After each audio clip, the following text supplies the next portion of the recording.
Others প্ল্যানেটিক্যাল পজিশনে শুক্র কি অবস্থায় আছে, অন্যান্য গ্রহদের দৃষ্টি শুক্রের ওপর কতটা সুখকর অবস্থায় আছে। শুক্র যদি ভাগ্যাধিপতির সঙ্গে যুক্ত হয়ে থাকে, যদি মঙ্গলের সঙ্গে যুক্ত হয়ে বৃষ রাশিতেই থাকে, যদি মিথুন রাশিতে থাকে,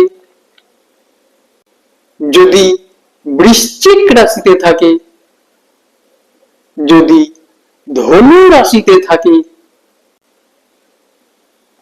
তাহলে কিন্তু এই শুক্র খুব ভালো ফল প্রদান করবে। এই মানুষের জীবন চাকরি ক্ষেত্রে বিশেষ উন্নতি হবে। এই সব পয়েন্ট গুলো তো মেলা সম্ভব নয়, এর মধ্যে যে কোনো একটা পয়েন্ট যদি মিলে যায়, কারণ শুক্র তো যে কোনো একটা ঘরেই থাকবে, শুক্র তো আর 10টা ঘরে থাকতে পারবে না। জন্মকালীন রাশিচক্রে এই ঘরগুলোর মধ্যে শুক্র যদি একটা ঘরে থাকে, তাহলে তার চাকরি জীবন অবশ্যই সুখকর হবে। এরপরে বলি